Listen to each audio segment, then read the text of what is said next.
Good evening. My name is Margaret Morristow. I live at 84 Pinecrest. Anyone coming to the podium, can you please state your address as well? Thank you. I live at 84 Pinecrest Drive in Woonsocket.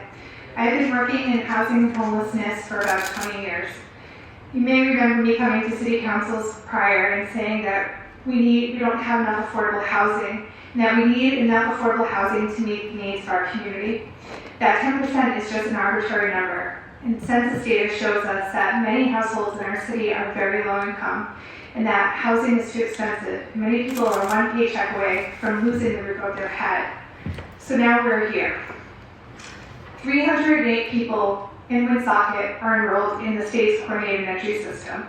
For anybody unfamiliar with the coordinated entry system, that is the hotline that people call when they're at risk or currently experiencing homelessness.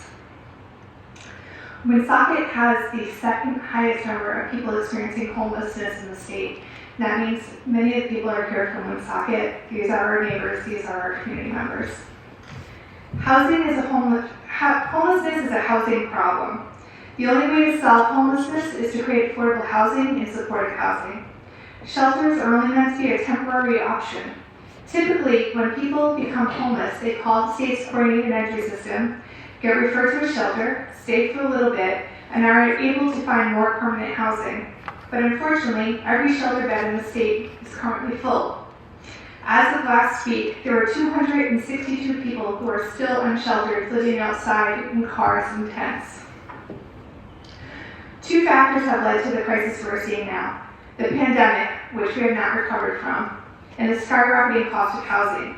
Landlords are raising rent with only 30 days notice, which is displacing people faster than they can find housing.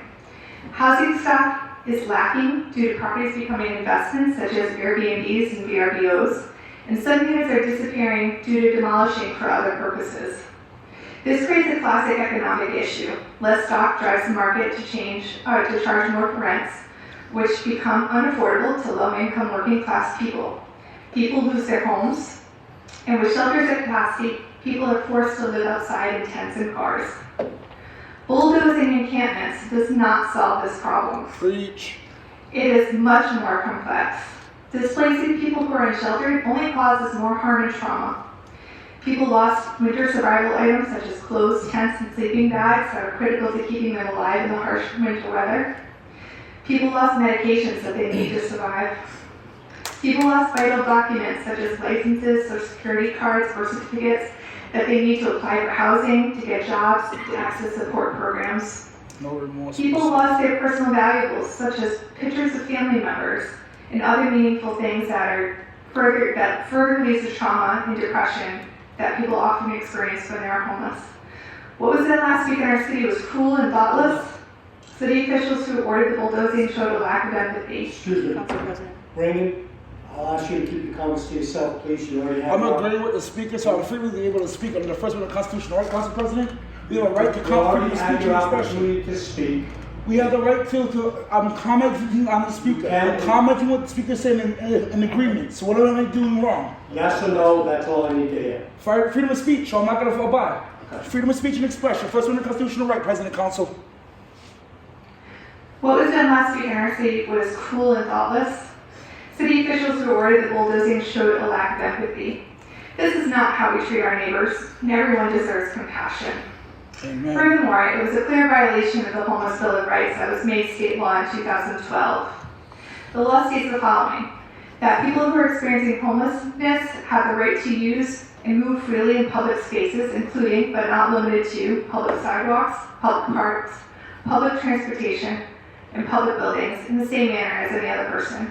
And people who are experiencing homelessness have a right to reasonable expectation of privacy, protected from search and seizure of personal belongings such as backpacks or tents to the same extent as if they were in a house. Bulldozing someone's tent and other belongings is like someone going into your own personal house and throwing your things away. Victims of this action have a right to sue. Doesn't our city have enough lawsuits to deal with? I certainly don't want my tax dollars spent on lawsuits that could have simply been avoided by being kind to others. I'm asking for 5 things. The first, that the administration creates policies and procedures for dealing with encampment issues that include coordination with service providers, provision of receptacles for people who are experiencing homelessness to dispose of their own waste, proper notification when a site does need to be cleared, and no clearing until there are available shelter beds for people to be able to go to. Second thing I'm asking is that the City Council creates a housing task force in Woonsocket to identify policy solutions that reduce homelessness and housing insecurity. I'm asking that the City Council codify the Homeless Bill of Rights as a local ordinance so that it is known, enforced, and respected in our city. I'm asking for more oversight of the CDBG funds to ensure that available funds are being used to create more affordable housing.